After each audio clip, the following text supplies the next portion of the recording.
I call this meeting of the Siloam Springs Board of Adjustment to order. Roll call, please. Song. Here. T. Williams. Sally. Here. McKinney. Here. Smith. Here. Renard. Here. K. Williams. We do have a quorum. Will you please join me in Pledge of Allegiance? Pledge allegiance to the flag of the United States of America and to the republic for which it stands, one nation, liberty and justice for all.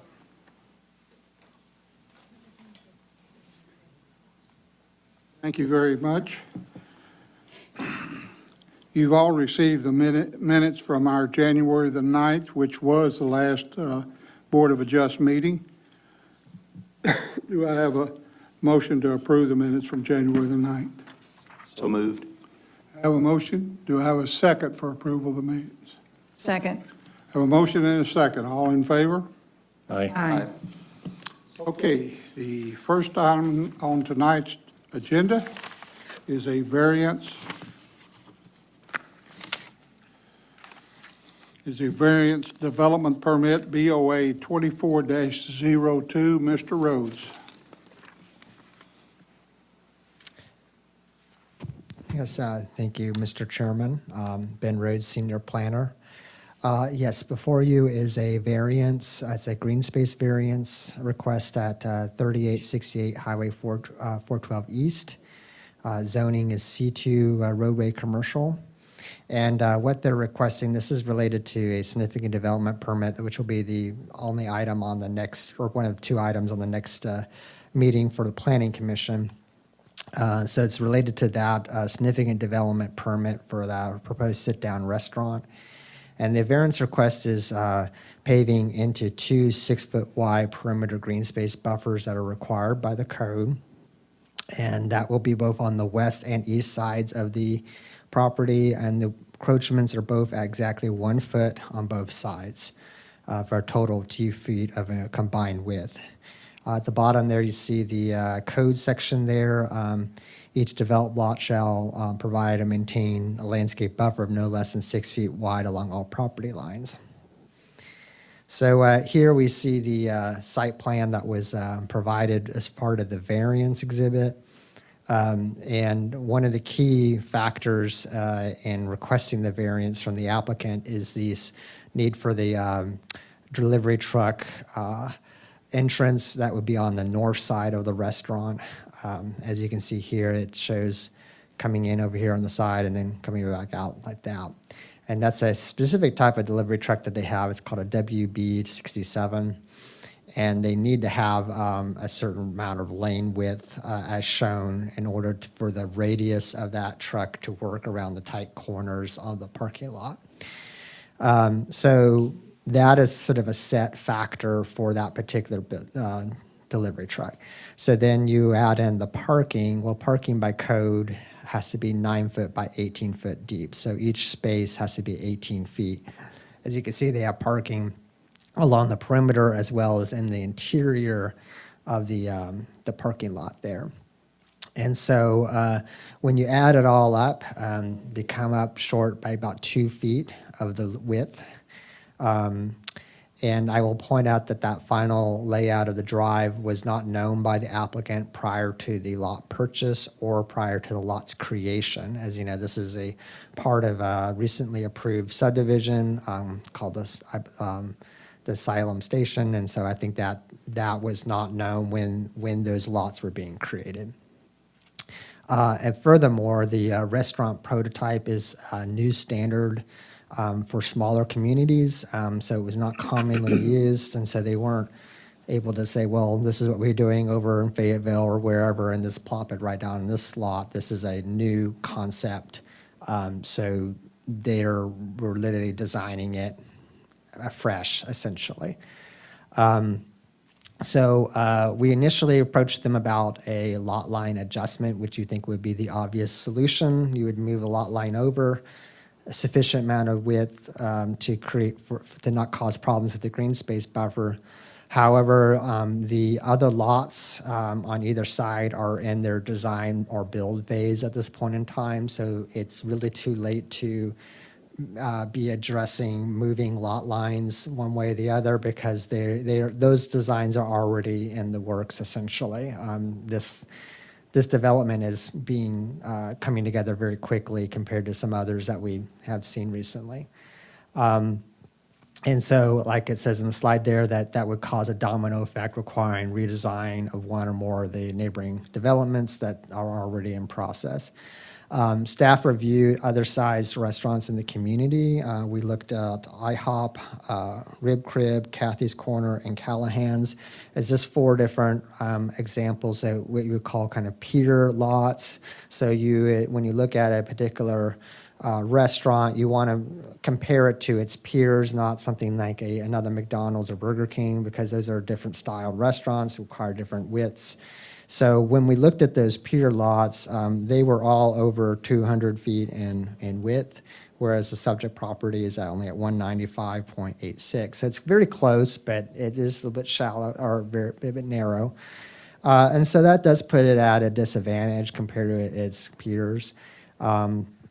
And when we look at the overall impact of this, particularly on the west side, there's an overall combined green space of 15.1 feet. And so what that's doing is, yes, there's only 5 feet on the subject property, but on the side to the west, you can kind of see it right here, but it shows there is 10.1. I'm circling it.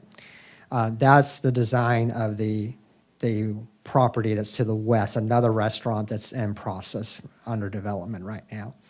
And so when you add those together, you're getting a greater amount than what would be the minimum required by code, which would be only 12 feet. Now, you don't have that situation on the other side, side to the McDonald's, but that is only a 1 foot difference we're talking about here. It's very, very minimal amount of impact. So we don't believe that this would create any really noticeable impacts to landscaping or to the public's use of this facility. And we do find that because of this issue that there's a legitimate hardship due to the unique site and circumstances. And we are available for any of your questions. Thank you. Thank you, Ben. Is there anyone from the audience that would like to come up and address this issue?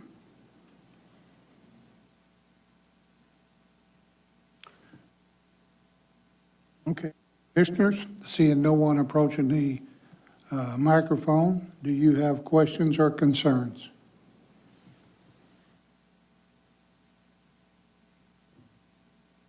Sounds like Ben did a fantastic job of presentation. Seeing and hearing no comments or questions, I will entertain a motion.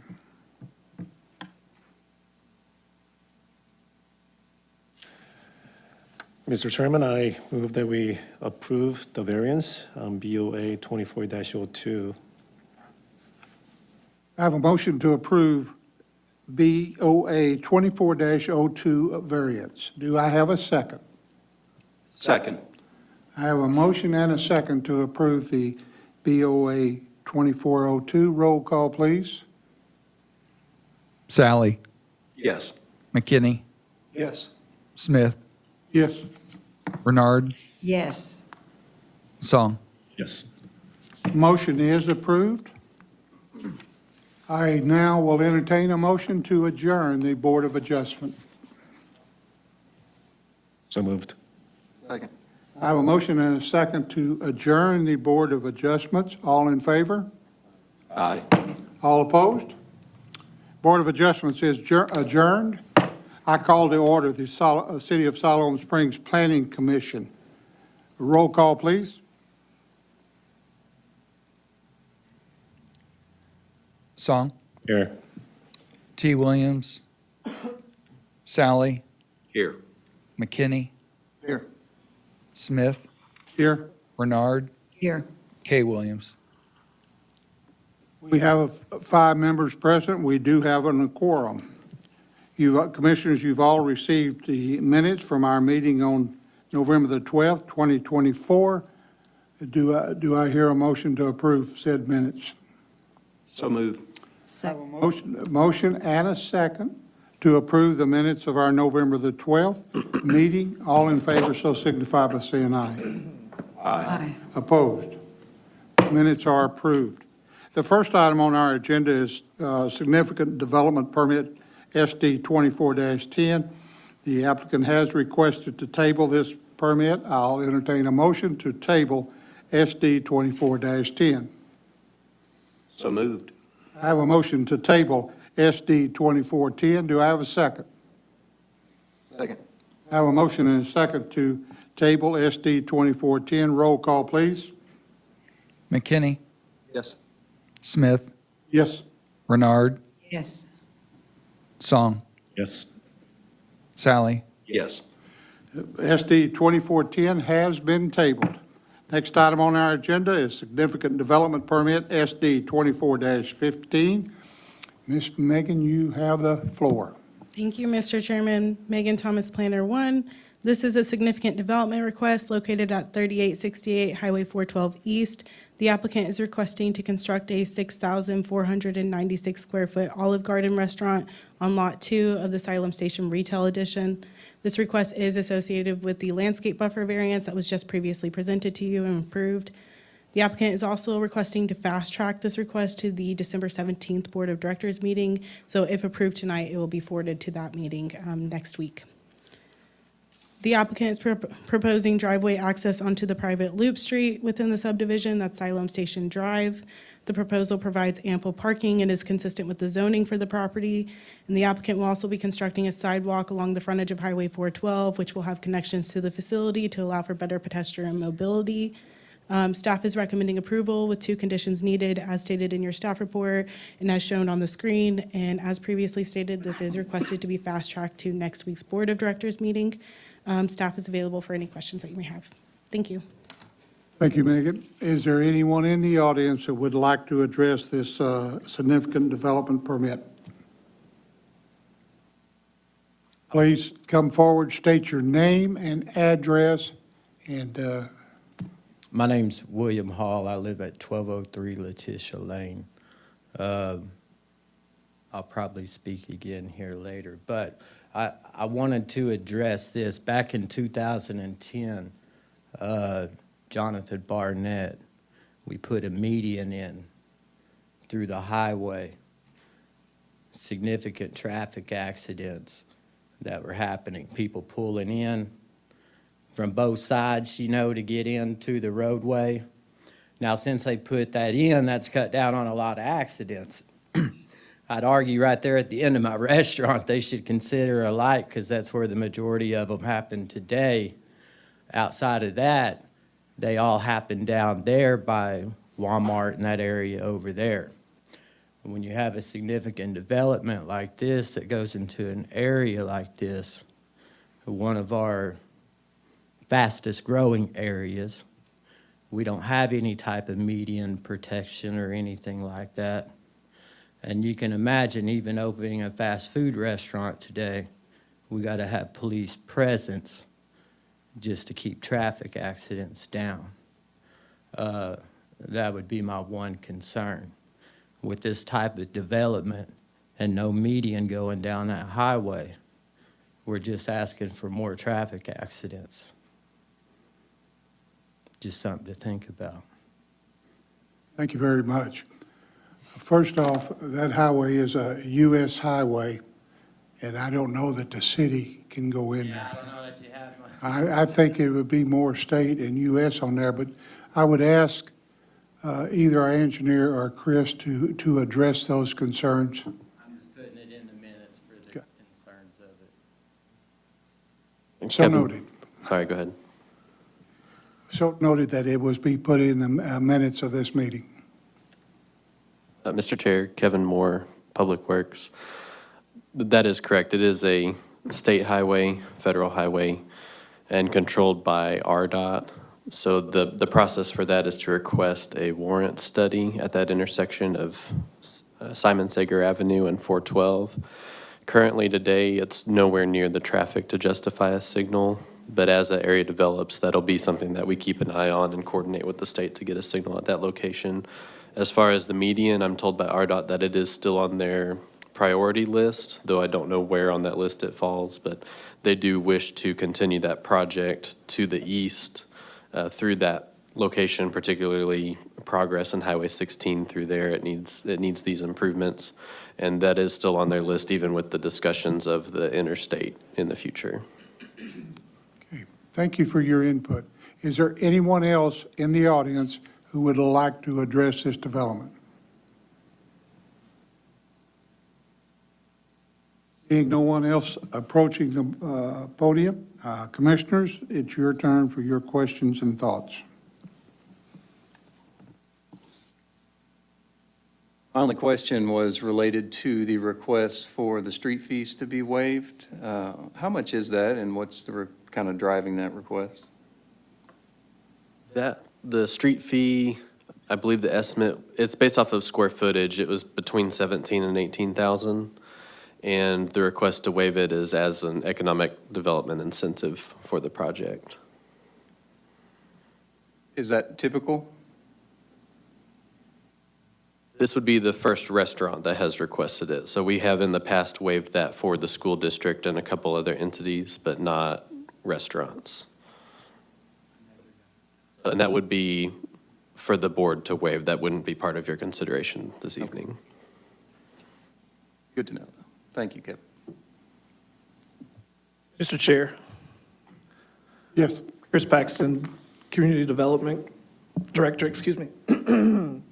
Chris Paxton, I'm the Director of Community Development. I did want to just kind of touch on that. The process to waive those fees is by resolution, and that is by ordinance that is at the discretion of the Board of Directors. So I know that you probably saw it in the package, but that is not up for consideration tonight, so it cannot be removed. Thank you, Chris.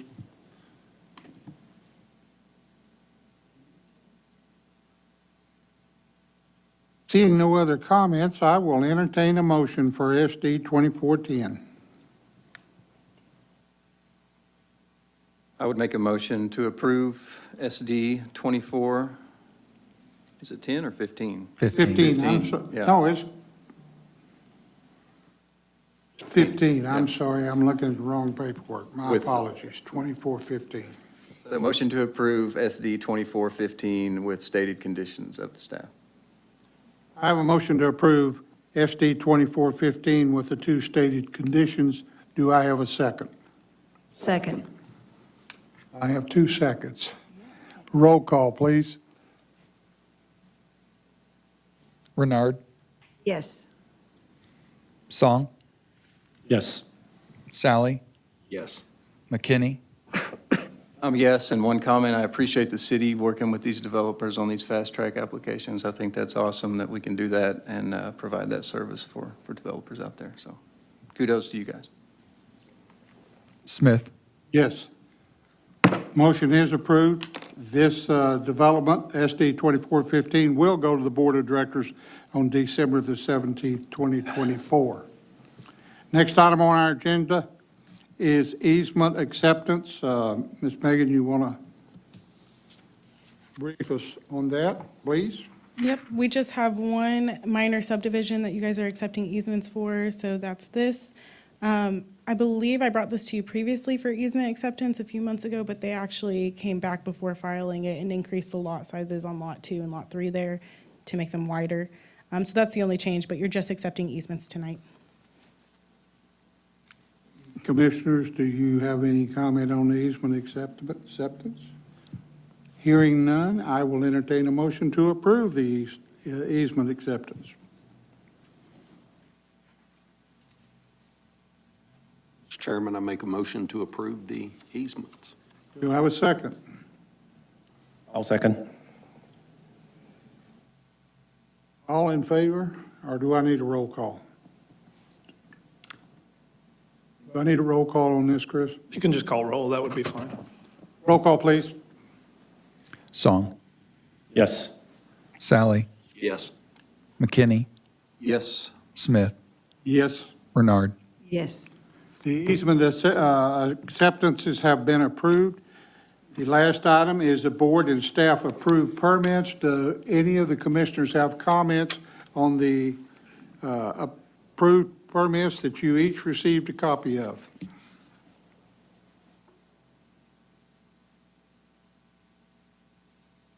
Hearing none, before I ask for an adjournment, I will state that this is my last meeting for the Board of Adjustment and the Planning Commission, so I took the privilege of making a couple of mistakes. I'll entertain a motion to adjourn.